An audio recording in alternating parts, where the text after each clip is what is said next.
to a new episode of Breakfast Time with Waffle and Richard. It's been a while, been busy with just life and stuff going on. Like I told Waffle before we started, I have 3 weeks left in grad school, and I need it to come soon.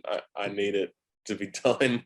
Yeah, I can imagine. I can imagine you're about ready to be done, man. 2 degrees is a big thing. It's a big honor. Yeah, And shows you put in a ton of work. But appreciate that. Yeah, and if y'all are listening, please hire me. Please hire me. I'll like full-time job, please. hire my boy. But no, see, different change of pace home for Easter. Had a little bit of days off, so just kind of chilling here. Waffle, I know you've been busy, but how's it been? Everything's been good. Had a really good Easter. Went home twice last week, so it was good. Really good. Nice. And we hope y'all had a good Easter as well. And if you probably saw some of the NBA playoffs, which started last week. So we'll kind of get you caught up. About a week ago, you had the first of the two play-in games between the 7 and the 8 seeds. And of course, we'll wrap up how the NBA ended in standing wise first. So again, top 10 teams make it. Teams 7 through 10 make it into the play-in games. And we'll go through Eastern Conference. The Miami Heat ended up winning it by 2 games of the Celtics. And the Celtics made a little charge toward the end, but the Heat still held on to win that one, to win the conference. 53-29 is their record. Again, the best team, probably one of the best teams in the NBA, but no one was talking about them, is what it felt like for a long time. Mm-hmm. Were quietly really good. Then you have the Celtics, Bucks, and Sixers all finished 51 and 31. Excuse me. So it was a really tight race for second.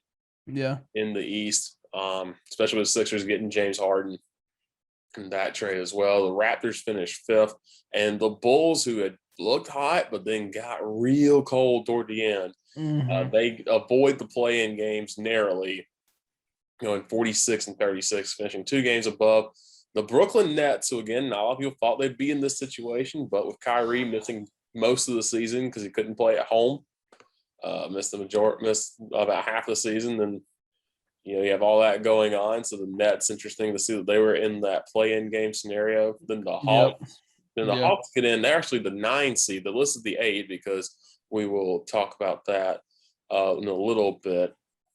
And then the Cavs get in, and then the Charlotte Hornets get into the play-in games. So that's who rounds out the East. And the Hornets were in there pretty comfortably. They were the 10th seed as they finished 6 games above the New York Knicks. And again, the Knicks gave everybody a lot of false hope. Trash. Last year, and went 37-45. Go back and watch the Side Talk video from the very beginning of the year after they beat the Celtics, and just see where they are. They won just 36 games after that. So God bless, man. Yeah. Insane. Yeah. And then after you had the Washington Wizards, not great. Pacers, they were rebuilding, and the Pistons and the Magic, who were just horrible. Just absolutely horrible. Yeah. And then the West, the Phoenix Suns, number 1 overall record, number 1 in the West, just dominated this year, 64-18. Went even split, 32-9 at home, 32-9 away. Insanely good team. Balance. Yeah, very balanced, very good. Got all the production out of everybody, and this is a really good team. Your 2 seed was, of course, Memphis Grizzlies. For the first time ever, their highest seed ever. Talked about that. They locked that one up. They finished 3 games ahead of the Golden State Warriors, who, again, got Klay Thompson back. He was kind of up and down, but they got their mojo working a little bit as of recently. So I'm interested to see what the Warriors can do. Then the Mavs, kind of quietly, felt like, were a really good team. They got the 4 seed. And the Jazz at the 5. Nuggets at the 6. That feels like a disappointment with how the Nuggets have played in the past. But they avoid that play-in game by 2 games. And you're playing teams, and again, different order, but they are the Timberwolves, the Pelicans, who again got CJ McCollum, and that really turned them around over the season. The LA Clippers, and then the San Antonio Spurs. So Greg Popovich, despite them having a losing record, still getting into the postseason and beating out the LA Lakers by 1 game for that final spot. Again, 2013 All-Star team was not going to get it done, and they didn't. No, the Lakers are trash. I love it. I cannot express to you how happy that makes me that they're sitting at home. Yeah. Yeah, that team just could not gel at all this year, and they paid for it for sure. Despite Mhm. LeBron having one of his best seasons ever, again, just nothing comes with it. Yep. Behind them, the Kings, the drought continues. Second longest postseason drought, in professional sports in America, behind the Seattle Mariners, who have missed 21 years without a playoff appearance now. So, which I think the Kings are like at 18 years now, something crazy like that. Yeah. Which is insane to think of all the talent they kind of had to go through there, especially with DeMarcus Cousins on that team for 6 years or something, and they Yeah. just could not get there. The Blazers, they're in full burn it down rebuild mode. And then the Thunder and the Rockets. So again, still every week have to remind who's on that team. So Right. yeah. But anyway, you get to the playoffs and we get set, and then it was exactly a week ago when we're recording on the 19th. You have the first of the play-in games. You have the 7-8 game, which, by the way, this feels too confusing. I think it should just be 8 and 9, best of 3. Yeah. But I think it should be just make it 8 and 9, best of 3. You're done. Don't have to worry about 7, 9, 10, whatever. I feel that. Yeah, but this game, 7 versus 8, you win, you're in, you're locked into the 7 seed. You lose, you gotta play another game. Mm-hmm. The first East game is the Brooklyn Nets and the Cleveland Cavaliers.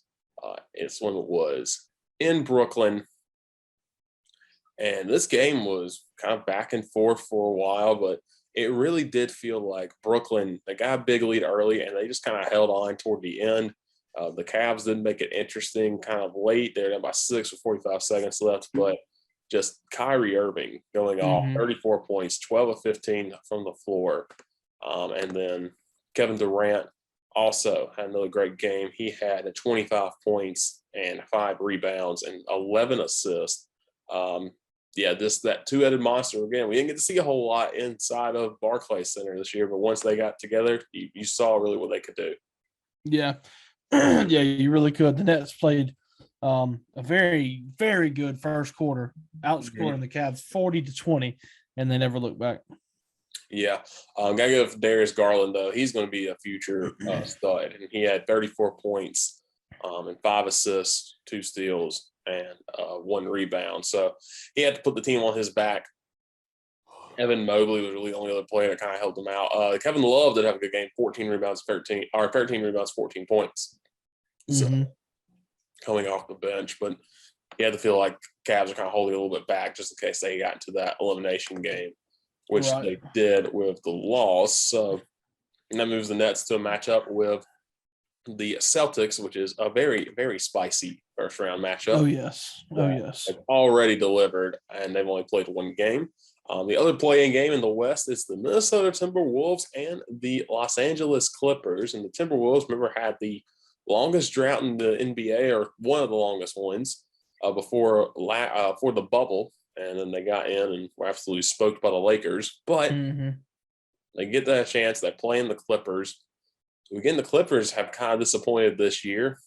And despite Karl Anthony Towns fouling out very early in this one, the Timberwolves use a big fourth quarter, and they come all the way back, and they knock off the Clippers 109-104 in this game. This is despite Paul George having 34 points in this one, but it was Anthony Edwards, 30 points, 2 assists, 5 rebounds. He had a great game. And then D'Angelo Russell had 29 points and 6 assists in this one. He had in 12 points from Michael Beasley off the bench. This was just a great game for the Timberwolves. Very fourth quarter for the Timberwolves. The Timberwolves in their home crowd are able to rally despite, again, Karl Anthony Towns getting in foul trouble early, and they get the win over the Timberwolves. Yeah, Timberwolves dangerous. They've been dangerous all year. They're young. Well, yeah, their core is young with Ant Edwards, Towns, D'Angelo Russell, and then they are led by one of the most polarizing figures in the NBA, and Patrick Beverley. You either love him or you hate him.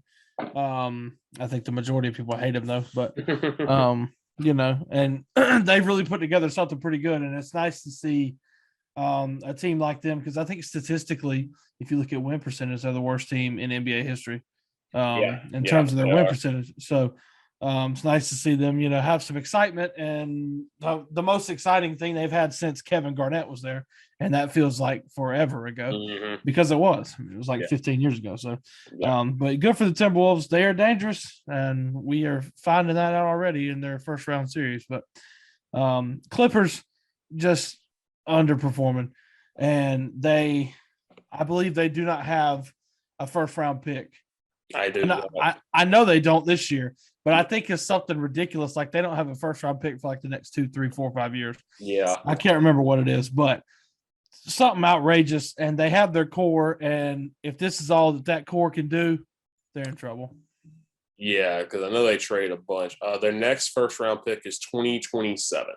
Yeah. So 5 years. Yeah. So, and they only have one pick in every single draft up until then. So it's not like you can hope to find a gem, 2 gems in the second round. You better hit on somebody, or you better go find somebody in the free agency. So yeah, that sucks. Yeah. So that's because they lost all of the OKC when they traded for Paul George. And then and in 2027, when they get that first round pick back, you only got one because they traded to Atlanta, the second round pick. So right. They Clippers, interesting situation, especially if you can't win with this team. And this team was pretty good. They were good last year, and they just really underperformed this year. So move on to on Wednesday, you had the 9th versus 10th place teams. These were the 2 teams. This is an elimination game. You win, you're in. You move on to the next round of the play-ins. You lose, you're out. Yep. First, you have Atlanta and the Hawks against the Charlotte Hornets. The Hawks kind of disappointing this year. Charlotte, of course, with LaMelo Ball, that young core, kind of impressive. And it's kind of funny though. The Hornets, they put up the sign to remember last year's play-in game, and they're like, "We won't lose by this much." They lost by exactly that much. Yeah, they lost by 29 points to the Hawks, 132 to 103. Never in doubt. Big third quarter for the Hawks. Pulled this one away, but this it's just Charlotte Hornets basketball is what this was. This one got ugly in the third quarter for sure. The Hawks definitely they put everything out there. Trae Young finishing with 24. He was only 1 of 7 from deep though, and he took 24 shots. So not an efficient night, but I mean, as a team, Bogdanovich off the bench for 13.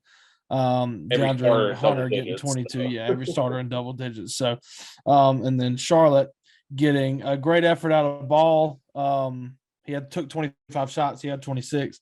Rozier was off as well. Still had 21, but was very off. And PJ Washington had 17, but it definitely was not enough for Charlotte as the third quarter got away from him, and that's all she wrote, folks. Yeah, that was bad. And of course, also Miles Bridges gets ejected, beats his mouthpiece at somebody. Yeah, my God, got fined $50,000 for that. Yeah, insane. It's not a good night for Charlotte down in Atlanta. They also had to walk to the arena because their bus got stuck behind a train, apparently. And they had to walk there. So you knew it was going to start off bad. Plus, they also, I don't know if you've watched ESPN, they show like the old school logos sometimes when they return. And they showed the Bobcats logo. I was like, you should have done that. Yeah, that was jinxing though. Yeah, that's a curse right there. You showed the Bobcats logo for 0.2 seconds, and look what happens. They lose the game to the Hawks. But, at least the Hornets can say they're getting into the playoffs in some way.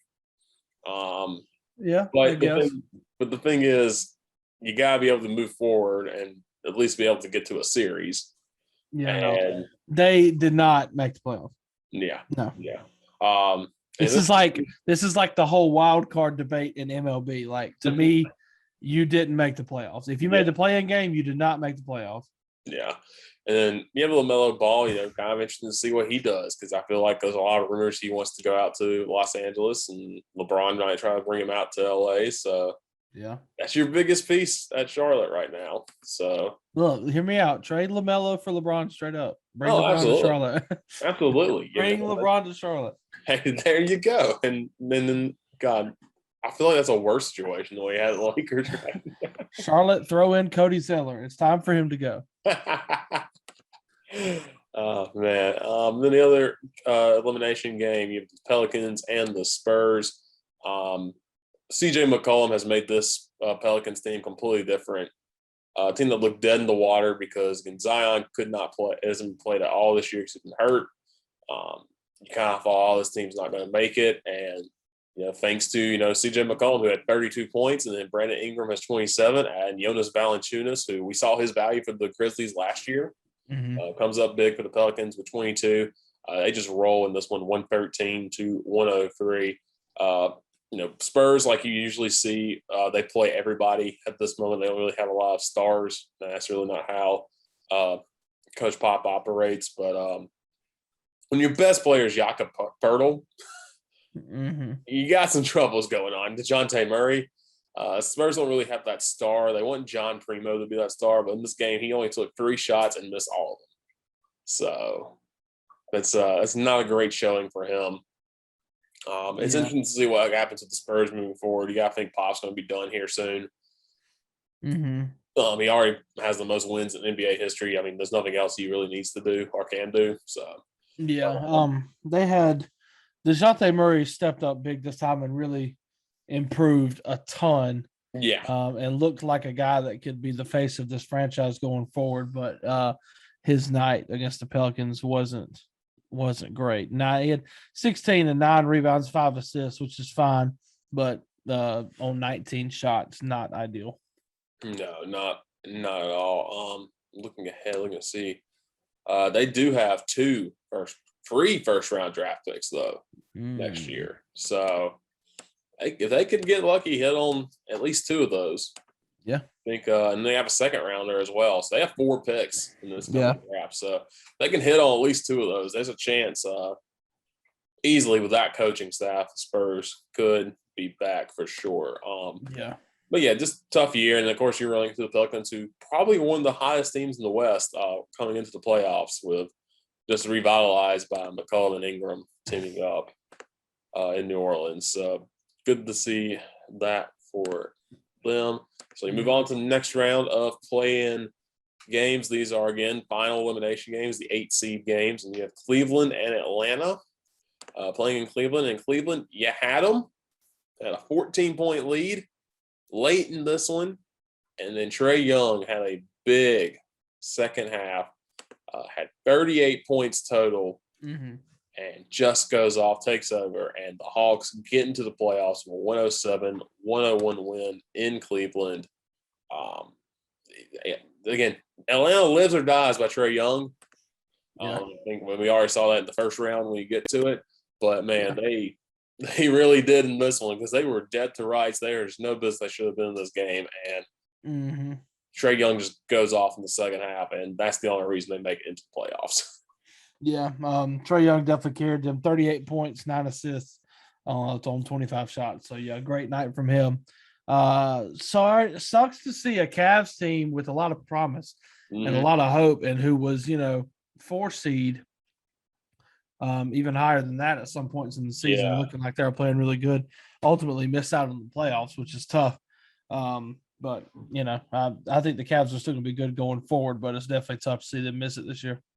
Yeah. But like I said, you got Darius Garland on your team. I think he can develop nicely. He's still giving love, still giving meaningful stats off the bench. And then looking at them, they have a first round draft pick, and they have 2 second rounders. So if you can hit them one of those,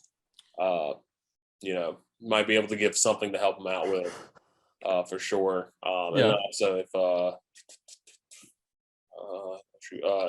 Karis LeVert kind of help you out. Jarrett Allen, of course, had to come back. It was injured most of the year, so you can keep him healthy, and then Evan Mobley. You got a young core to build around for sure. Good to see Cleveland kind of back in it. But you hate it for them because they were such a good team. But it is fun to see Trae Young back in the playoffs again. But again, that's really all you got if you're Atlanta. That should worry you a little bit, for sure. And that. Finally, you move on. 8 seed game. It's in the West. You have the Pelicans going out to LA to take on the Clippers. And this game was back and forth constantly. But again, a big fourth quarter. After a big third quarter by the Clippers, a big fourth quarter by the Pelicans. They blew a lead. Helps them come from behind as they knock off the Clippers in LA 105-101. This time it's Brandon Ingram with 30 points. for the Pelicans. McCollum did have 19 in this one, and Larry Nance Jr. and Trey Murphy had 14 points off the bench. That was huge for them, as since Valanciunas couldn't really get anything going in this one. But that's a big win for this Pelicans team, who again a lot of people were like, "Oh, they're not going to make the playoffs." Yep. And also, you had, of course, Paul George did not play in this game too. Pandemic P, baby. Yep. Yep. Had COVID and when you have Marcus Morris and Reggie Jackson having to carry you, that's not really the fact that they stayed in this one. Yeah. Look, I'm so sick of Paul George. But you remember back, it seems like forever ago. I guess it kind of was. It was 10 years ago when he was a Pacer. Yeah. And it was like Indiana was so good. Roy Hibbert, him, Jeff Teague. Oh God, who was I can't George remember. Hill. Who? Yeah, George Hill. George Hill was on that team. Yeah. There was another big too. That was on that team. Oh, not Roy Hibbert. I can't remember his name. Yeah. I just remember Lance Stevenson that was when he was really good too. It'll come to me eventually. Yes, Lance was there too. But that team, and Paul George was so good, and he was sensational. And then he went, or after he left there, and he went out to Oklahoma. Okay, it was great. Things were still really good. And now him at the Clippers, I hate him. I'm so done with him. Was it Andrew Bynum? No, not Bynum. Let's see. There's that. There's Luis Scola was on that team. I forgot he was on that team. No. David West. Yes, David West. Yeah, I was about to say, It. That is it. That was a good team, actually. Them and the Hawks back then too, with Schroeder. Yeah. And all them when Al Horford was yes. Yeah. Yeah, it was Al Horford. Yes. Yeah. And obviously LeBron and them in Miami. But I'm so done with Paul George. I'm sick of the Clippers too. They were cool. Kawhi announced he was going there, and I was like, "Oh, this is dope." And now, who cares? I don't like him anymore. And you know who really benefits from all this? The Oklahoma City Thunder, because they have not one but two lottery picks, thanks to the Clippers not making the playoffs. So I know it's a very slim chance, but what if the Thunder end up with the 1 and the 2 picks? Because the NBA draft is stupid. Yeah, it's so dumb. They get the number 1 and number 2. That'd be insane. Look, bro. Honestly, I know it hasn't panned out well, but there's no reason Zion should be a Pelican. Mm-hmm. And there's no reason John Morant should be a Grizzly, because we weren't the quote unquote worst team. Yeah. But that's so crazy to me how they do their draft.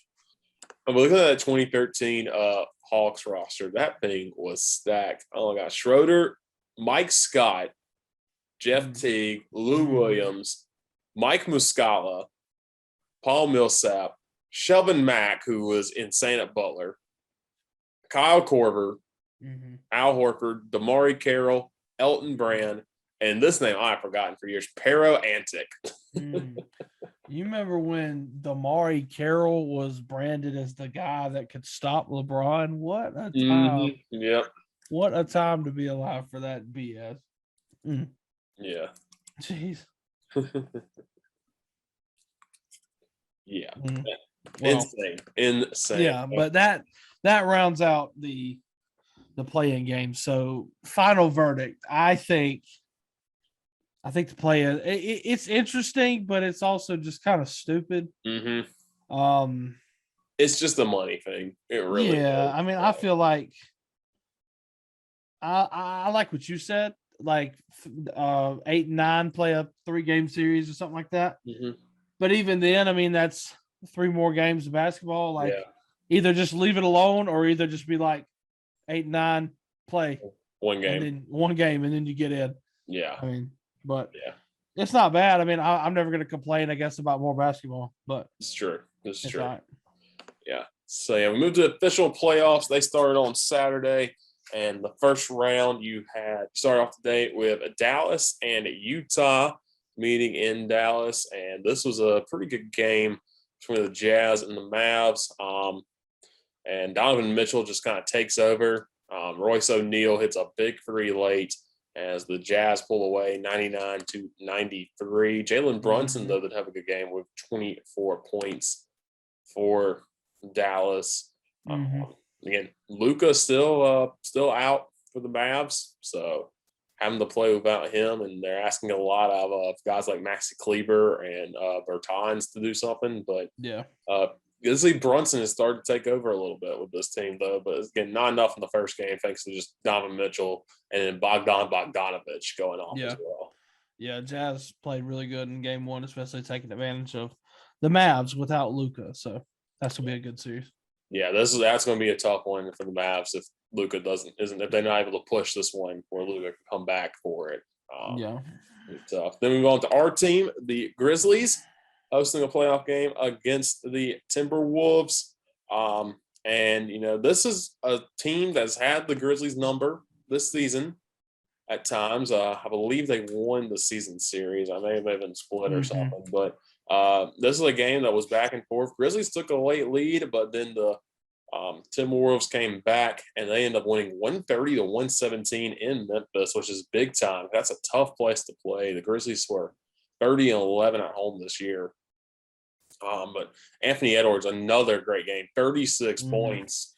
This is his first career playoff win. John Morant was back, had 32 points. Half of those did come from the free throw line, but still was able to do his job in his first game back in a while. But then Karl Anthony Towns, 29 points. Pat Bev, 10 points. D'Angelo Russell, 10 points. It's hard to beat a team when everybody's clicking. And then Michael Beasley off the bench, 23 points.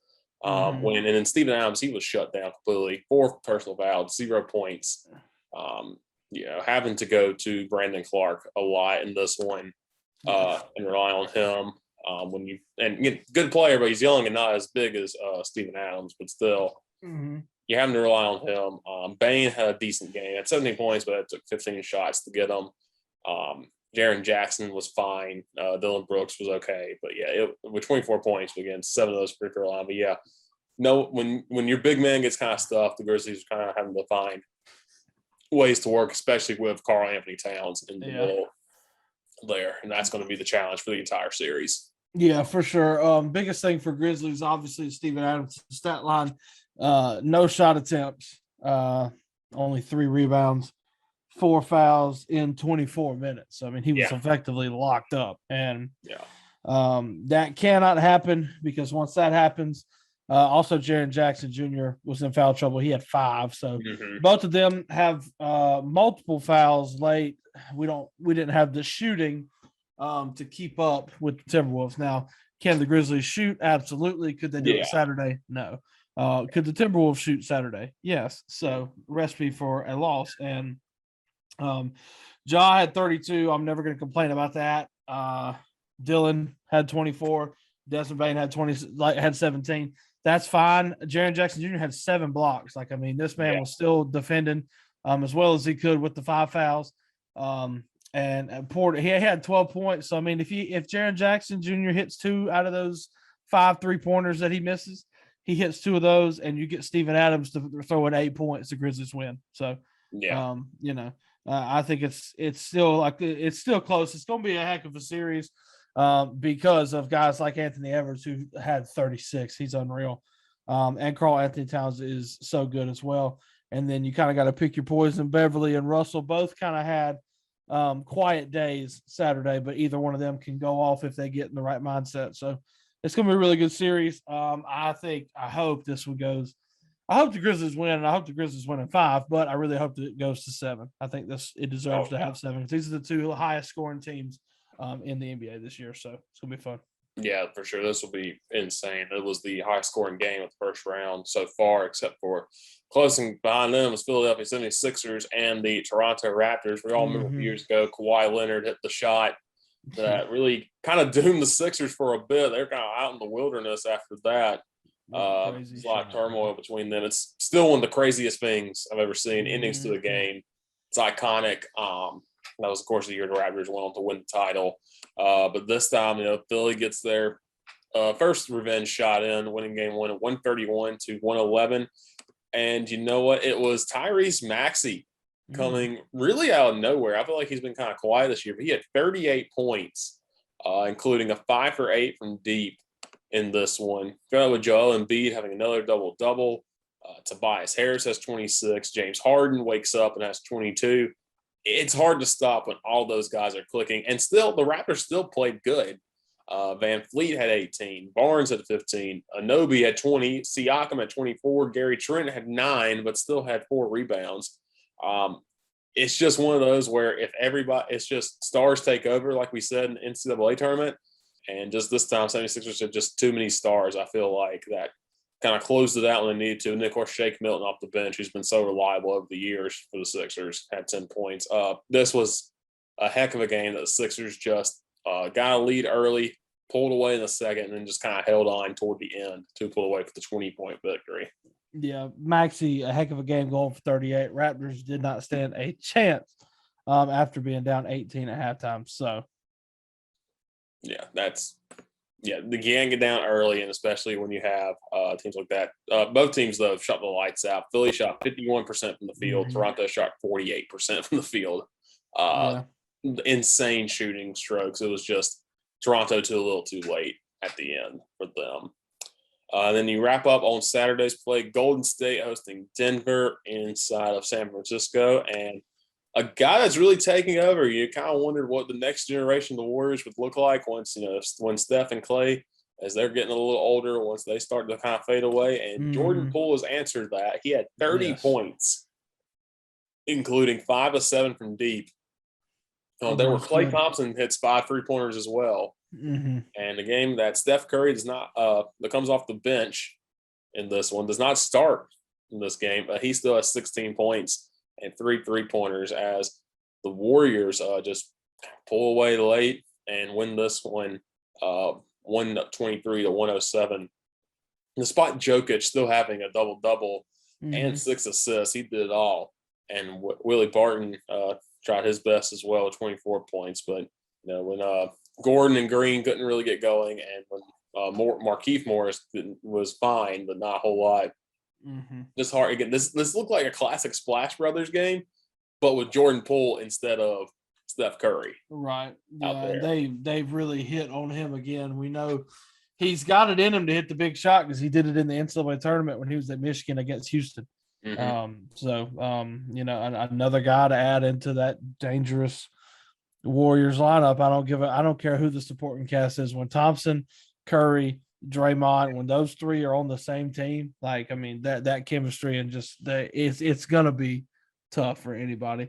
But now you add in Wiggins, who's got a career resurgence. Jordan Poole's playing out of his mind. Other guys, like they still got Andre Iguodala, which screw him, can't stand that guy. And then other guys like Otto Porter Jr. and Juan Toscano Anderson. So the Warriors are dangerous, always will be. And Jokic not hitting a 3-pointer. Yeah. Don't ask me why, but when I looked at the box score, I was like, that's gonna be a problem. It might be actually. Yeah, he's the guy that needs to, for sure. I just realized they have David Lee back on the roster. He was a legend in 2K when the Warriors first started getting right before the Splash Brothers stuff. It was David Lee and oh my God, what was it? Wait, that's not David Lee. I wish it was. Oh, it's not. I wish it was, but it's not David Lee. No, it's Damian Lee. Damian Lee is shooting guard. So I wish it was. I did too. Who was it? It was David Lee. It was David Lee and somebody else. I can't remember. Short ball dude. Oh my God. He played for the Knicks for a while, and I think he was on that team in the playoffs. Didn't they have, I don't think this is the guy you're thinking of, but they had Leandro Barbosa as well, did they not? They did, and he was good because he got replaced by Thompson, sort of. Monte I actually watched an SB Nation video about the collapse of the Phoenix Suns when they had Steve Nash. Have you seen that one? I think I have, yeah. All right, so I watched that the other day, and that gave me a lot of insight. I had no idea that Steve Kerr was a part of all that. I had no idea that he wasn't a coach, but he was like, in the front office. And then he got the Warriors job. Well, he took Leandro Barbosa from the Suns to the Warriors. That's what made me think about that. Okay. But I'm thinking about the 2012 Warriors. They finished 47-35. Beat the Nuggets in the first round, lost to the Spurs. That team had Harrison Barnes, Kent Bazemore, Andrew Bogut, Steph Curry, Festus Ezeli. Oh, I forgot about him. Yeah. Draymond Green. Jarrett Jack is the guy I was thinking. Okay, yeah. He was unstoppable in 2K as well. Then you had Richard Jefferson, Carl Landry, David Lee, Brandon Rush, and then Klay Thompson. This is Klay Thompson, I think, rookie year. Mm-hmm. Yeah, this is Klay Thompson's rookie elite year. And he had Steph Curry too. So this is when they started the Splash Bros stuff. Yeah. But they really didn't turn into it, of course, for the next few years. But yeah, and Jared Jack and Monte Ellis, who they traded away the year before to get Klay Thompson, the pick, is kind of like the lost Splash brother because they just got rid of him, but he was the one that kind of started it. So yeah, but Jared Jack, man, that was my guy on 2K. Him and Andrea Bargnani. What a guy Bargnani was. I thought I was like, this guy's a center that can shoot threes. He's going to be a stud. He went to the and did nothing. Sucked. Did nothing at the net. Oh, that boy was terrible. He was so good in Toronto. And they're like, all right, we're getting rid of him. And he's horrible. Man. Yep.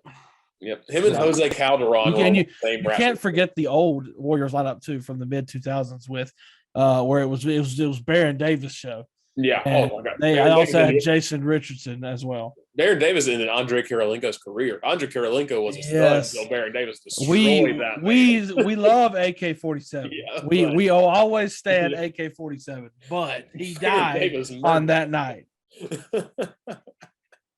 God, that was the We Believe Warriors team was insanely stacked when you go back and look at it.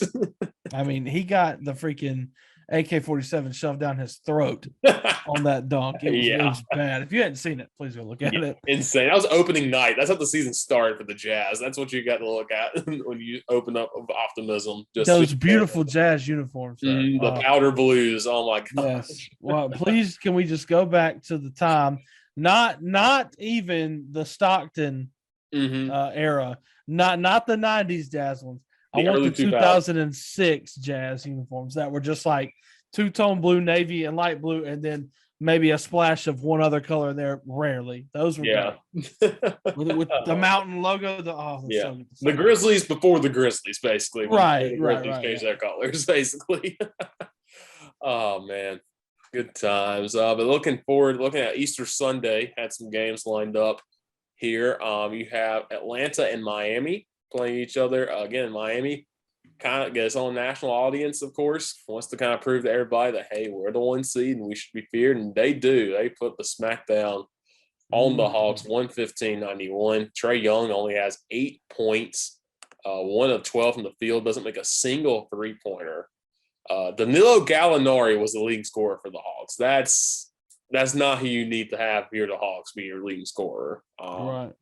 But yeah, the Heat have Butler has 21 points, Lowry has 10, and then Duncan Robinson off the bench with 27 points, 8 of 9 from deep. He really was kind of a spark because the Heat still didn't shoot well either, but they got a spark they needed. And when you keep Trae Young in check, and then John Collins coming back from an injury has just 10 points. Good job by the Heat there, and they just put the clamps down in game 1. Yeah, for sure. Heat played very, very good, and another instance where we see, this team lives and dies with Trae Young, and he had a very, very bad game. So, yeah, and sorry, my computer's doing something weird. Anyway, going to continue on Easter. This is the best game of the playoffs so far, and it was only game 1. It was insane, back and forth. First of all, you have Kyrie Irving flipping off the crowd because that relationship with the Celtics and Kyrie. I love it. Left. You got Kyrie playing on no food or drink as well. Yeah, because he's in Ramadan, which was on fasting as well, and so he is. And this man is a menace when he's got no food in him. Yeah, 39 points, 12 of 20 from the field, 6 of 10 from deep. I had to pick it up because Kevin Durant did have 23, but only 9 of 24 from the floor, but he took over for him. Goran Dragic still had a great game off the bench with 14 points. And the Celtics, though, man, Al Horford, 20 points. Marcus Smart, 20 points. Jaylen Brown, 23. But the end, Jason Tatum gets open, gets by Kevin Durant, makes eye contact for just enough time with Jaylen Brown where he throws it into him. Spin move, layup at the buzzer, ball game. Celtics win. It's one of the craziest finishes to a game I've ever seen. Yeah. And one of the best atmospheres I've ever seen in basketball as well. Those fans brought it to Kyrie. Kyrie dished it right back to him. Of course, he got fined for flipping him off. I don't care. I like that. I mean, like he said, there's no animosity. It's just you got to play in that environment, so I'm going to give it right back to him. And Right. he did show him up for a bit. He hit that clutch three at the end that probably would have won the game, but just a great job by Brown to find Tatum, and Tatum hits the clutch shot at the buzzer, wins it by 1. Just an incredible game. Mm-hmm. Yeah.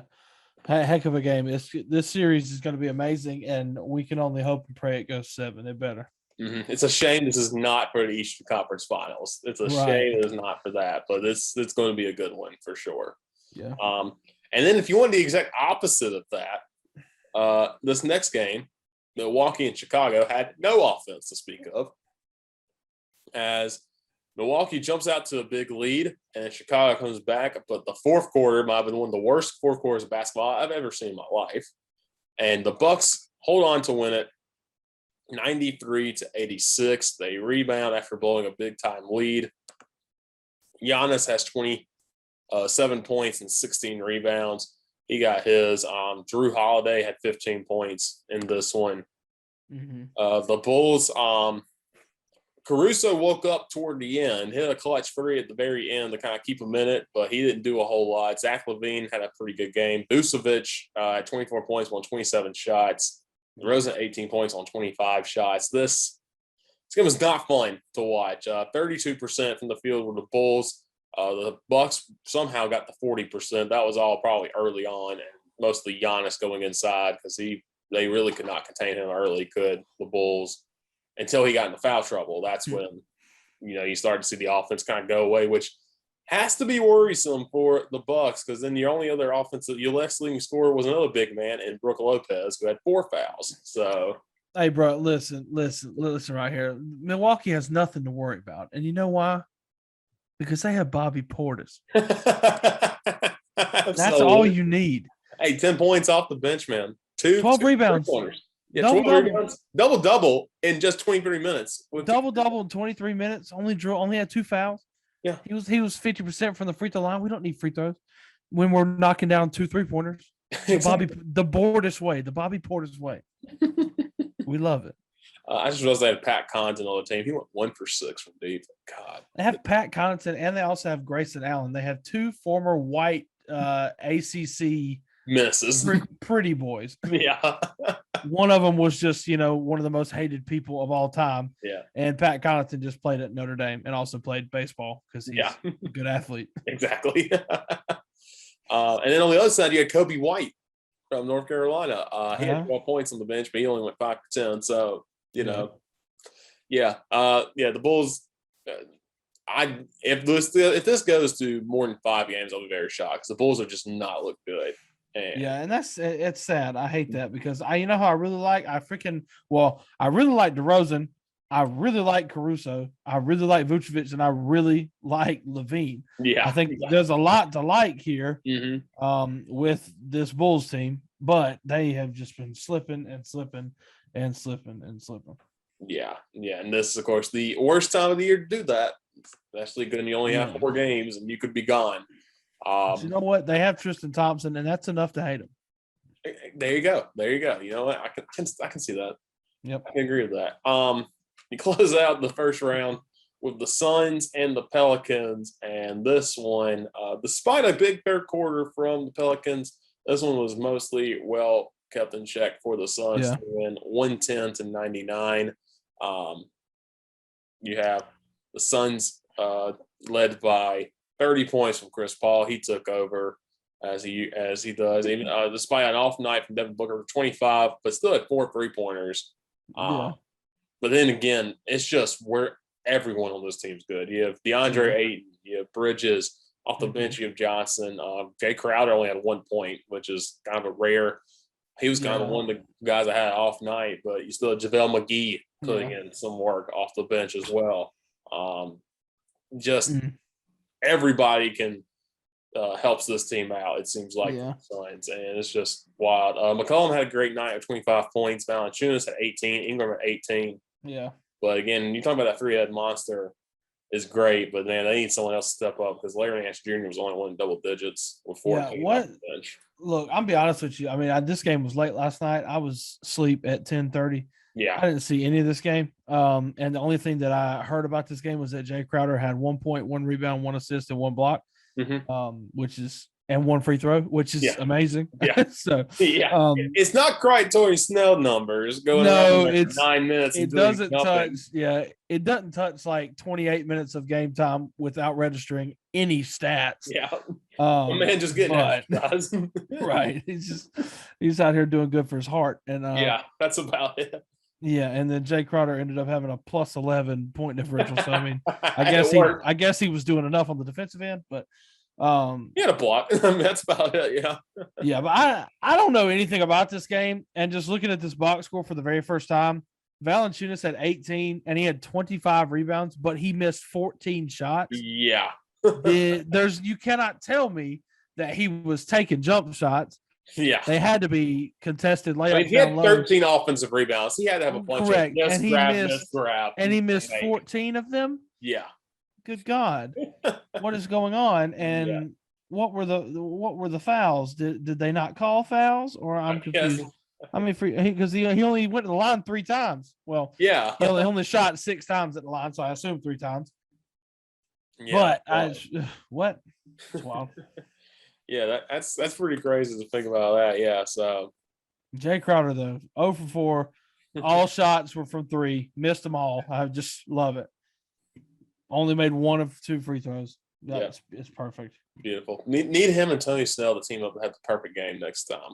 DeAndre Ayton hit a 3-pointer. What is this? Does he normally do that? I don't think he does. I don't remember him doing that. That's got to be like Marshall Plumlee hitting that 3-pointer for Duke against PC, and Cameron went nuts. That's insane. Yes, it's gotta be like that. You move on next day. So everybody's played one game. A couple teams played their second game last night. You have Philadelphia and Toronto, final game in Philly before moving up to Canada. Again, this is Philly wants to win this one, take a big 2-0 lead, and they do, thanks to another good game by Joel Embiid. So he drops 31 on this one and 11 rebounds.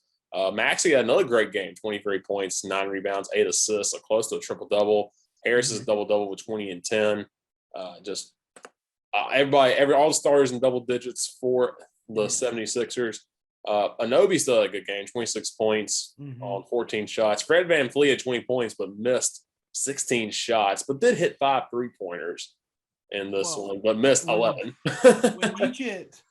when you get outscored as a team by quick math, 16 and 9, 25. Yeah, 25 between quarters 2 and 3. It's not gonna go well for you. They outscored 35-19 and 28-19 the second and third quarter after having a 1-point lead in the first. So you go from being up 1 after 1 to go into the final period of play down 24. that's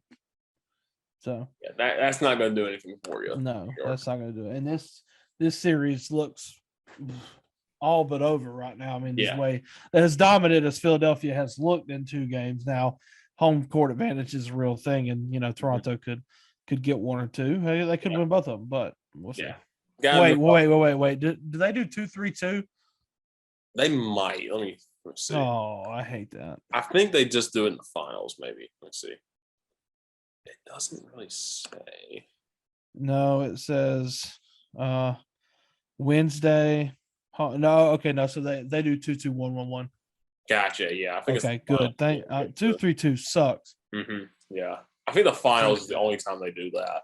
I think I could be wrong. If that's true, that's dumb. I hate that. Yeah. Move to the next game in the West. Utah and Dallas. Utah has the 1-0 lead. Stole a road game, looking to steal 2 on the road. And this game, back and forth, gets to the fourth quarter. Dallas comes all the way back, and Jalen Brunson goes off 41 points for him. Oh God, what a night! Yeah, 8 rebounds, was 15 of 25 from the field, 6 of 10 from deep. Heck of a night for him. For sure. And that boy was raw at Villanova, man. Yeah, that boy was sick at Villanova. It just insane, just dominance by him in the fourth quarter. Speaking of Philly. Was Dallas Staley at the 76ers game? Did I see that? Yes, you did see that. Gotcha. That's my fault. Yeah. I forget she's from up there. Yeah. This Mavericks team without Luka is just Yeah. it's just a bunch of guys just out there playing. It's like it's nothing special. Like it just looks like your 6 o'clock pickup game at the Y. Oh, yeah. I mean, they were relying on like Maxi Kleber to do something. So yeah. I mean, Dinwiddie's fine, Finney Smith, whatever. Reggie Bullock from freaking North Carolina, man, I forgot that he was still around. That was Bertans. Yeah, Brunson's really good, obviously. They got Boban Marinjovic though. Yeah, but he didn't even play. I know, but he's got the State Farm commercials though. Why would you not play him? He's like 8'12". I know. Come on. Okay, Rudy Gay's on the Utah Jazz roster. I did not know that man was still playing. I didn't either. Yeah, did not play, so he's technically not still playing, but still, yikes. Got him on Rudy Gobert. Rudy Gobert only had 8 points, but still had 17 rebounds. So yeah, get him in check. Royce O'Neal, that's another 2K legend in my book. Mm-hmm. This is despite Donovan Mitchell had 34 points. Grant took 30 shots. With 3 of 10 from deep. That was their entire offense beside him and besides Bogdanovich decided to get going. My God, if Mike Conley does anything, they win the game. Yeah, Mike Conley did nothing in this one. 4 rebounds and 3 assists. Dang it, bro. And I'm always gonna have love in my heart for Mike Conley, man. But like, sheesh, bro. Yeah, you got to do something, sir. 4 fouls with 4 rebounds, 3 assists, a steal, and nothing else. That's it. Yeah. Let's see. Looking now, final game last night. This is a late game. The Denver Nuggets and the Golden State Warriors. This was one where the Nuggets got a lead, and then the Warriors decided to be the Warriors. Scored 70 points in less than 20 minutes. Mm-hmm. 32 in the second, 44 in the third, and won this one 126-106. Steph Curry had a Steph Curry night. 34 points. Again, this is off the bench. Yeah. 34 points, 5 of 10 from deep, including a deep shot. That's very classic Steph Curry shot. And then Jordan Poole still 29 points, also 5 of 10 from deep. Klay Thompson had 21 points, only 9 of 19, but still made 3 3-pointers. Draymond was quiet with 6 points, but 3 steals and a block, that's what you ask of him. And if you can't score, if you ask him, if he can't score, you just ask him to distribute and to get the defense going. That's what he does. Yeah. And Andrew Wiggins, 13 points, 8 rebounds. Mm-hmm. This just is a monster night. And then Jokic, I think you said about the 0 threes. He had 0 threes. No threes, bro. He's yet to hit a 3-pointer. Yep. He also went just 9 of 20. 8 of his 26 points came from the free throw line. So someone's got to step it up if they can. I don't see anybody on this team doing that. Yeah, he's not shooting as good as he can, and he's going to have to figure that out before, so they can win. Yeah, because they're down 2-0. They're going back to Denver. They need to get one. Didn't Boogie get thrown out, or was that game 1? I don't know. I think he got thrown out in one game. I think that was game 1. I can't remember, but I think He's Boogie trash. did get thrown out. I cannot stand him. Yeah, for sure. You see what George Karl said to him? He was talking about the King, and George Karl said, $1 million. He did nothing. It's like, yes, George Karl. Yes. Yes. Big fan. Yeah. So as of we're recording, it's Tuesday, April 19th. The Hawks and the Heat are playing right now. In the second, the Heat have a slim 30-28 lead. Trae Young, getting going already, has 10 points. That's already more than he had the first game, but just 1 of 6 from deep. So again, Trae Young's just going to shoot and see what happens. DeAndre Hunter does have 9 points this time, though. So somebody's trying to help him out. Somebody help him, man. He needs it. Yeah. Gallinari has done nothing. Collins only taken 2 shots, and then Herter's has taken 4 shots and made 1 that was 3-pointer. So off the bench, they're making a lot of threes. But they're taking a lot of them too. They are 4 of 16 from 3 already. Yeah. In a game that's 30-30. Yikes. Get going. Jimmy Butler's got 9 points already for the Heat. PJ Tucker has no points but 3 rebounds. So we can get going in that one early or some of those stars. But yeah, that's going on. The Grizzlies play the Timberwolves again tonight. Need to get that one before going back to Minneapolis because that's a tough play. That's going to be a tough place to play because that place is going to be rocking. That's their first home playoff game. So I think the last time they were in the playoffs was in the bubble. So, so now they're back in it with a home crowd. That's going to be a tough place. And then of course you have the Suns and the Pelicans late tonight. I need Tony Snell and Jay Crowder with their powers combined to make the greatest stat line of all time.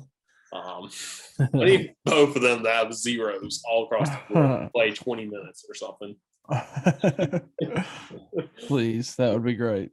And of course, this is coming out Thursday, but we had on Wednesday, you had the second game between Boston and Brooklyn.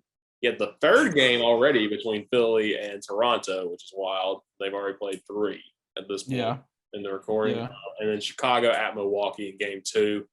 And then when you're listening to this, you'll already have game 3 of Memphis, Minnesota tonight, game 3 of Dallas, Utah, and then game 3 of Golden State, Denver, all those flipping, of course, to their respective home places. So seeing if someone can steal some wins on the road. And of course, some of those series, again, Golden State will be looking to get a 3-0 lead on Denver at that moment. So a lot of playoffs left, but should be a lot of fun in that one. So that's NBA news, and we'll go to Major League Baseball, which started off last week. Didn't get to talk too much about it, but the Braves right now still starting, and they're starting off kind of slow, just 5-7. Came off a split with the Padres after dropping a series. How's the other series have gone so far? They split with the Reds, start the year, lost the series to the Nationals, split with the Padres, lost game 1 to the Dodgers. They play again. It's night recording time on TBS, but it's at 10 o'clock at night. It's like, great. Finally get to watch them. My Bally can never get, and YouTube TV can't get that crap together. So it's like, you finally get to watch on national TV. And they're playing at night. So so frustrating. Yeah. It stinks. But Braves have started off kind of slow, but I think we talked about it before. Cincinnati in the offseason was kind of like a fire sale, and we don't really know why. And we don't know why they did all these things. And they started out with some hope, I think, because they split with the Braves. And they have since lost 7 straight. And they're 2-9. I know it's early. I know we're only 11 games into 150 something game season, but this is not going to be good. Now, granted, they did have a 4-game series against the Dodgers in LA. I'll give them that. And after go to the Padres, it's early. You got to travel. Sure. But 7 straight. Yeah, already. 7 straight losses is not it, Chief. Also, the New York Mets are 8-3. Stop. Shut up. They're great in April and May. October is going to happen. Shut up. Mark my words. They are not winning this division. I'm not saying the Braves are going to win it, but the Mets are not winning it. It's just not happening. Yeah. Dodgers have the best record in baseball, which we expected. 8-2. Of course. That entire NL West early through 10 games is Dodgers 8-2, Giants, Rockies 7-3, Padres 7-5, D-backs they're 3-7, but they've had some close games. So they run their run differential is -25. Nice. That's the second worst in the league. The worst is the Reds, -27. The worst is the Reds. So look, all right, early predictions for the worst teams in Major League Baseball. Obviously, Baltimore. They're 3-7, so currently not the worst right now, which is great. Texas, got to be trash. Rangers suck. They're 2-7. I don't think anybody in the NL East is going to be terrible. No. Reds might be very, very bad. Diamondbacks might be very, very bad. But you know what? I'm going to give the Central a pass as long as the Twins can figure it out and the Tigers just don't be the Tigers. Well, you say that. I saw a highlight. They're playing the Yankees tonight. Someone hit a pop-up straight into the air. Bases loaded for the Yankees in the first inning already. There's 2 outs. So pop-up straight in the air. So everybody just walks on home. Yeah, it dropped in between the catcher, the first baseman, and the pitcher, and 2 runs scored because 2 of the Yankees were walking home. and just lightly touched home plate, and everybody was safe. So, Tigers baseball. Detroit is sad, man. Detroit is so sports sad. Are so sad now. Thank God every day that I was not born in Detroit, Michigan. And that is simply because of the fact that you have to be. If I was born in Detroit, Michigan, the odds are that I'm a Lions fan is likely. And that's obviously not great. Yeah. We love Matthew Stafford, but he's not there anymore. And it didn't. And now that he's gone, nothing ever came of it. Yeah. And you went 0-16 with him and Megatron. Yeah. Poverty. And the Tigers made a World Series, imploded. What was that, 2014? Something like that, yeah. It was last Something along those lines. And they had plenty of talent, and you still got, what's his name? God, what's his name? First baseman. Cabrera? Yeah, Miguel Cabrera. Still got Miguel Cabrera. You're riding that out, but you imploded. And then the Pistons. God, how terrible are the Pistons? They haven't been good since they won it all in 2004 with Chauncey Billups and all those guys. And then the Malice at the Palace happened, and Ron Artest has cursed you. And Detroit is a sad place. Yeah, and then the Red Wings in hockey, which we don't talk much about, have been horrible since they won the Stanley Cup. This is true. This is true. Used to be dominant with Yzerman and all them boys, and then nope. Yeah, ain't got nothing. And then if you're a college fan, I would assume you probably pull for Michigan. And this year, was a little bit better, but not the playoff. Yeah, made the playoff, got smacked by Georgia. NCAA tournament, made Sweet 16, lost to Villanova. God. And if you're a Michigan State fan too, that's also poverty right now in football for you. So that's got to be bad. Oh, this is a great topic of conversation. The saddest places in the United States, and Detroit obviously is one of them. Cleveland. It's Cleveland. Cleveland's always sad. LeBron got you a title though. Except for 2016. 2016, the Indians made the World Series, lost to the Cubs, granted, but and LeBron brought a title. So 2016 was fine. It was except the. I'm going to kill you from all these kids, Kevin. Kill you for all these goddamn kids. I always think of that video. Man, what a freaking video. Cleveland is sad. Except the Browns, which is just the Browns. Well, you know what? Now I'm kind of intrigued. 2016 Browns. How bad was it that year? Let's see what we got. Was that? No, that's not the year. I don't know. I think that was the next year. Wait, why can I not look at this? Oh, here we go. They went 1-15. Okay, so, well. Hey, okay. They beat the Chargers. This sentence is the funny thing. The Browns failed to improve on their 3-13 record from the previous season, finishing 1-15, their worst record in franchise history at the time. Now, what happened next year? Oh man! Yeah, they went 0-16. Oh man! All right, yeah. So okay, Cleveland sad. Detroit very sad. And those are both really close to each other. Yeah. I mean, they are, but they aren't. Cincinnati is also right there next to them too, so it's just a triangle of sadness. Yeah, I mean, so with Cincinnati, you have the Reds, who obviously haven't done anything. The Bengals this year broke through and got. Yeah, the Bengals broke through for sure. But before that, it was awful. Thank God they don't have a basketball team. I can only imagine how bad they'd be. Yeah. Yeah, that's pretty sad. I would say Seattle. Seattle's very sad. Yeah, especially now with the Seahawks starting to lose. You lost your basketball team. Yeah. You guys got hockey, but they're expansion teams, so they suck. Yes, they're not a one-off like the Golden Knights. Yeah. The baseball team, I feel like has some promise now, but I mean, obviously have not made the playoffs in 21 years. Yeah. And your football team is now. Your football team chose your 70-something-year-old coach over Russell Wilson. And yeah. And if you look at college, the Washington Huskies ain't doing nothing for you right now. Correct. So. Yeah. Washington lost to, what was it, Montana this year? Yeah. I would say Atlanta, but again, Braves won the World Series. Georgia won the national championship. Atlanta's on the turnaround. It's just the Falcons right now. You just have to deal with the Falcons. And if you're a Georgia fan, hey, the Falcons have their savior Marcus Mariota is the quarterback in Atlanta. Man. And they are led by former Titans offensive coordinator Arthur Smith, and they just signed Anthony Ferkser from the Titans. It's the Titans of I-85. It's the Titans of I-85. It's Titans slightly south.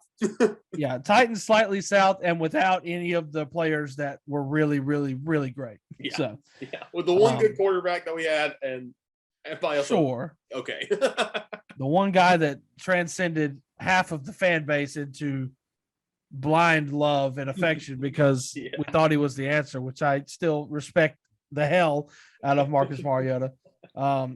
He was just injured, but you know what? I hope they do great. I hope they're really good. Atlanta, Hawks, whatever.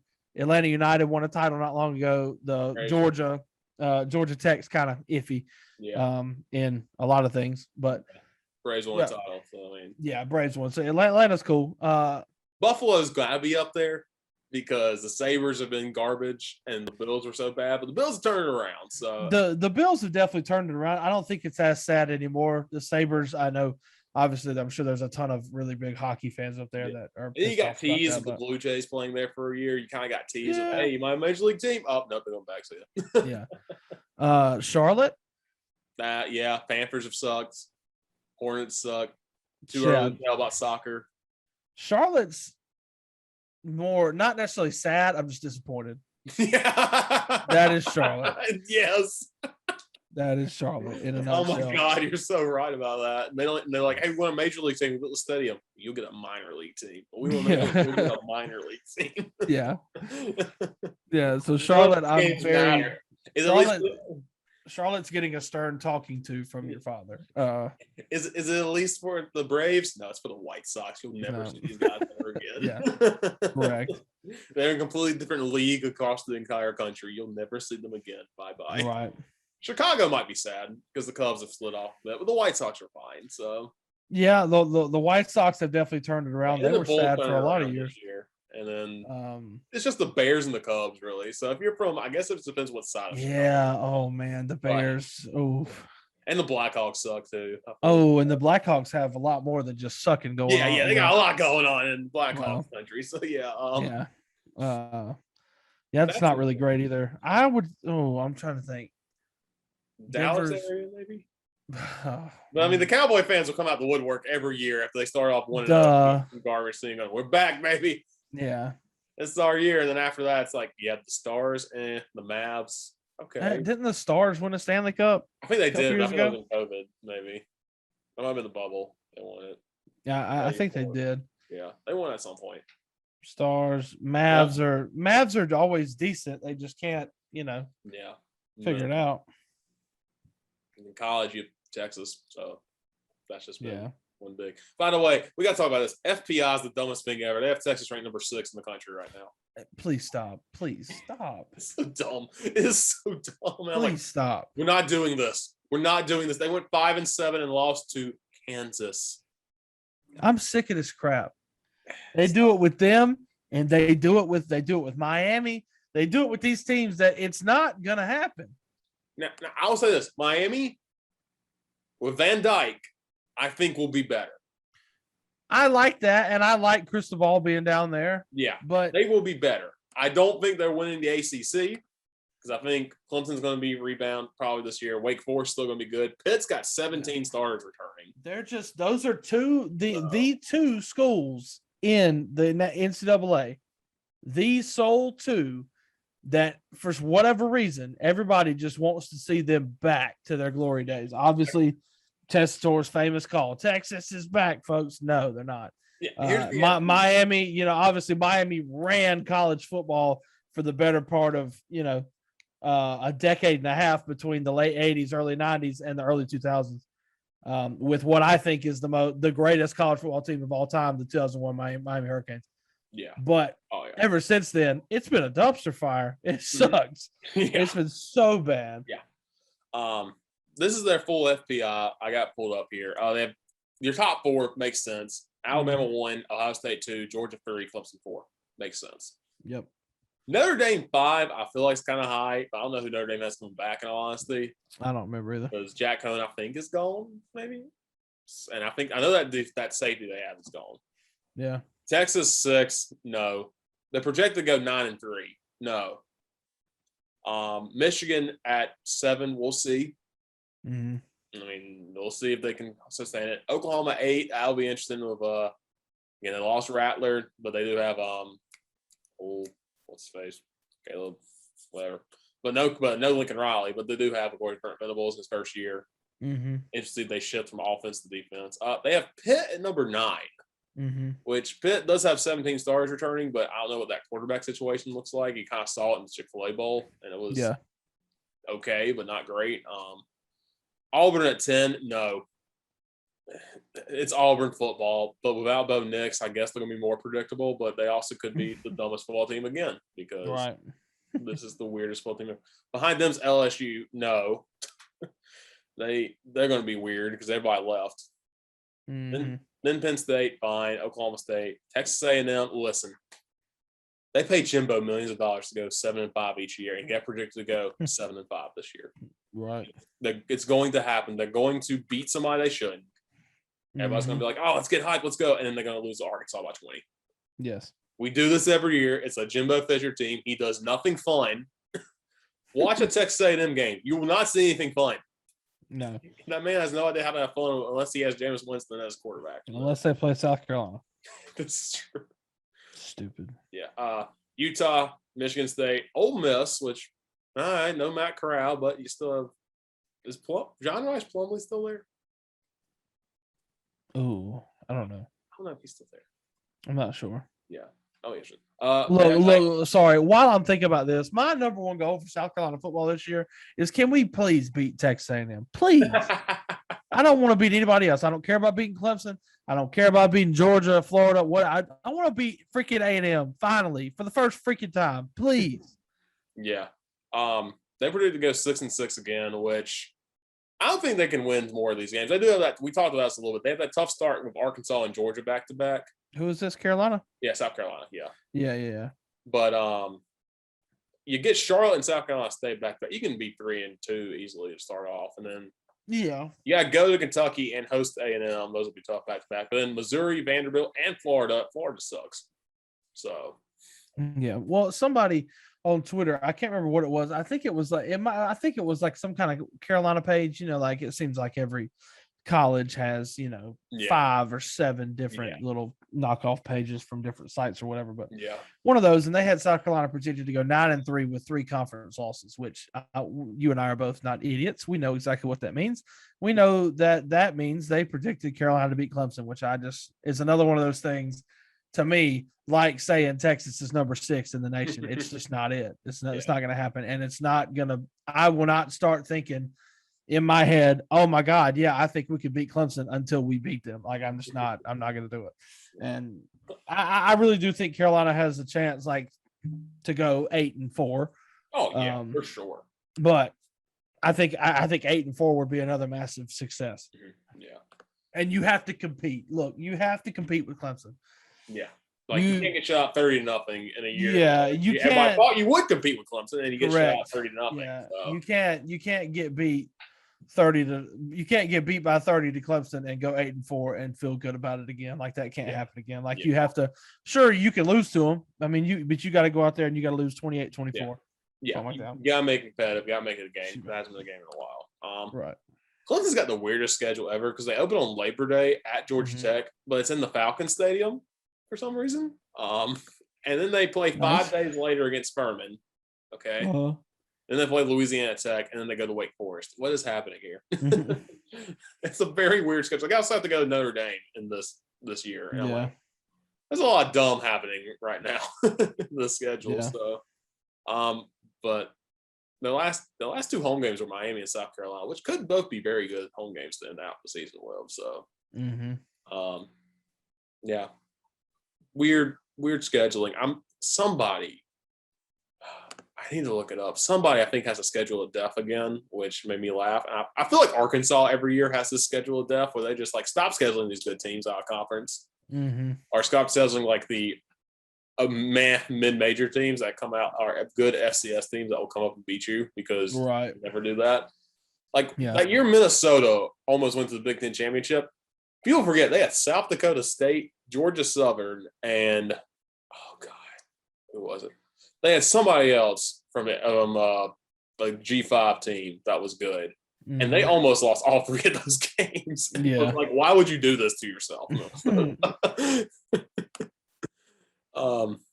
Okay, week 0 is a mess because week 0 also, remember, features Northwestern, Nebraska, and Dublin, Ireland. Mm-hmm. It also features 2 FCS versus ACC matchups in Duquesne and Florida State, and Florida A&M and North Carolina. Mm-hmm. And then you get UConn football, which is just the cherry on top. They're going to Utah State.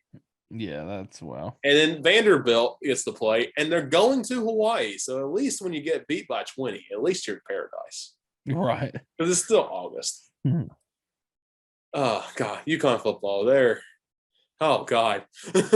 Their schedule, they have back-to-back weeks where they have to go to Michigan and go to NC State. Yikes. Jesus Christ. No thanks. Oh, man. UMass comes to them this year. Rivalry. November 5th. Okay, UConn does play Liberty. I need the Huskies to beat Liberty. Yeah. I need that to happen. It will not, but I need it. What if though? This is the year UConn turns it around. Maybe.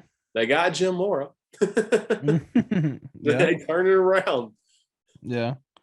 They go off and they beat Michigan in the Big House. I have a couple more teams that I want to add, a couple more cities to add to the sad city list. Okay. That I've been looking at Google Maps, and I figured out another 3. Miami. Let's just throw that out there. Your college team just disappoints over and over and over again. You had that whole situation obviously last year with Manny Diaz and Cristobal, which is still kind of shady to me. But your football team, I mean, what? You started 1-7 and then almost made the playoffs. Almost made the playoffs. Yeah. So figure it out. And that's the worst pain. I'd rather go 0-16 than be consistently mediocre. Yeah. And miss the playoffs, which is kind of how Tennessee has been before these last couple of years, because they was, the stigma of 9-7. Yeah, sometimes that gets you in, sometimes that doesn't. So at least Tennessee made the playoffs a couple times. But I'd rather be terrible than just, consistently mediocre. Yeah. If you're mediocre, you don't know what the problem is. If you're bad, you can at least tell, okay, well, we know at least somewhat of the problem is. Yeah. And obviously the Heat are good, and the Heat have been recently good due to, LeBron taking his talents to the beach or whatever. But and then the Marlins, who lucked their way into a 97 and 2003 World Series and haven't done a single thing else. The one time they made the playoffs was the year we had 50 games. So and have never won the NL East. Yeah. But they have 2 World Series titles. They had never lost the playoff series until the year. That's true. That is true. That is true. But okay, so Miami. The other one, this town doesn't have but one pro team, but Sacramento. I mean, nobody likes that team. Nobody likes the Kings. They want to leave too. That's the thing. They've tried to leave like 4 times. Sacramento hates the Kings, and that's their team. And then my last one, and probably my favorite one, and is New York. New York. Oh yeah. The Knicks, the Giants. Now, obviously, those are technically in New Jersey. Yeah. Giants, the Jets.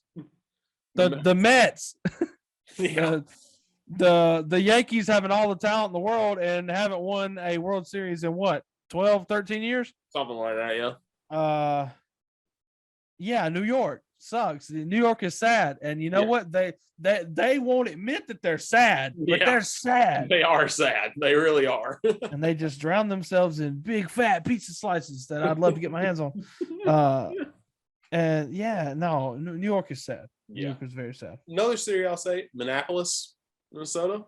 Yep, fair. You get the Vikings who are up there, and they always haven't done the great. The T-Wolves are just now turning around. The Twins are garbage. Yeah. And then the Wild are okay. The Wild are okay. They make the playoffs. The Wild are in the playoffs this year, and they've been consistently pretty good as far as making the playoffs, but they have nothing to show for it, obviously. And then Minnesota Gophers. I made hockey championship this year and got smoked, but Yeah, I mean, Minnesota, and I like PJ Fleck, but yeah, I really think they thought that hire was going to go a lot better. yeah, and they had that one good year where they almost made the Big Ten championship. Like, all right, perfect. And after that, it's like, well, grant COVID again. I can get that, but still, it's like, come on, Right. got to hit on that one. So yeah, I'll say that's another one. Looking through the teams here. What about Omaha, Nebraska? Wait, not Nebraska. Lincoln. Sorry. Yeah, just the entire state of Nebraska. Yeah. They get the College World Series every year. Are your teams in it? No, but you know what? See, Boston's too good. Montreal might be up there because the Canadians feel like at this point, and the baseball team left. So I thought about that. How about we just group Montreal and Ottawa together? Yeah, because it's just the Senators and the Canadians, and I guess your Canadian football team, the Montreal Alouettes and the Ottawa Red Blacks. Yeah, I don't even I know would if say they're any good. I would say Pittsburgh, but I feel like the Penguins are too good every I year. thought about that too, and they've recently won 2 Stanley Cups. Yeah, and the Steelers still made the playoffs consistently. And haven't had a losing season in years. Yeah, so. it was just the Pirates dragging you down, is what it is. And then Pitt football, you have to watch that every week. So it's true. Well, we did get the fake slide. Yes, we did. And it got the fake slide. Oakland's sad because everybody's left. This is yes. Okay. And the A's want to leave. So yeah, Oakland's real sad, and then because right across the water, San Francisco's just like, we're doing great. Yeah. Oh man, we got the Niners, we got the Warriors, we got the Giants are doing great. Y'all got the A's, and that's it. And the A's playing the football team they don't want. So correct. Yeah, so Oakland is sad, even though they only have one team there, but it's because of history. Yeah. Orlando, maybe, I don't know. They just have the Magic, but they have UCF, so.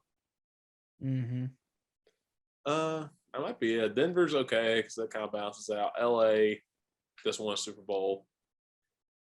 Yeah. Yeah, that might be it. Yeah. Look, but Sacramento, sad.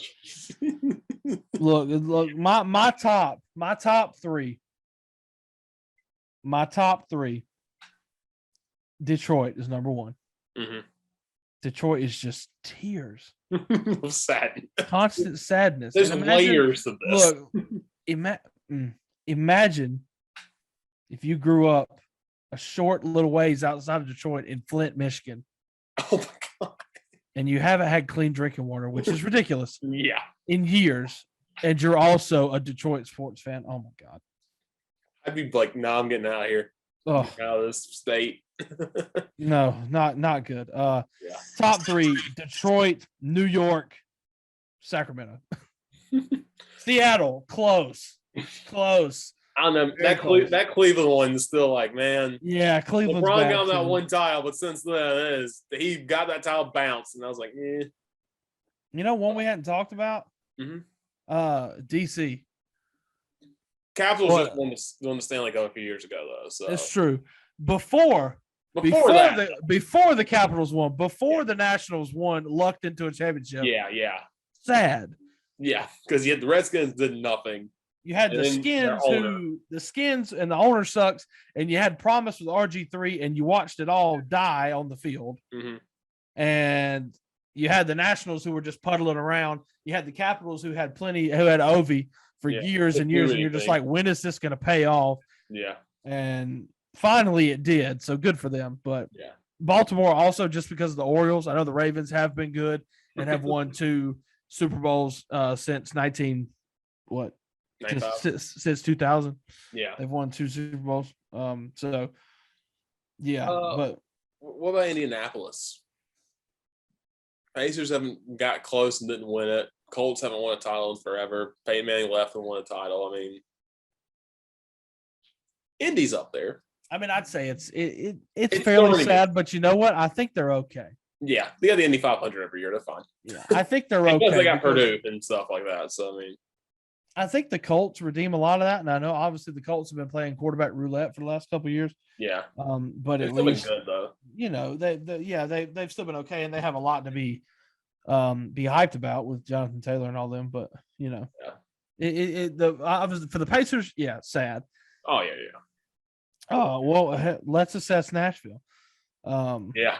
Predators did make a run. So Predators made a run and then kind of fell off, and they're still kind of doing whatever.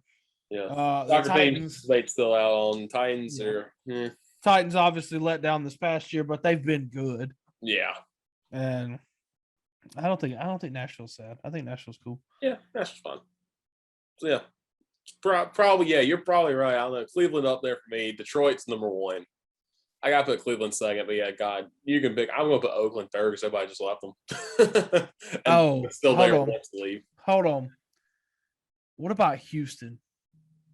Astros have just been good. I know they cheated. The Stros, they cheated. But they still made it after that. Look, I know.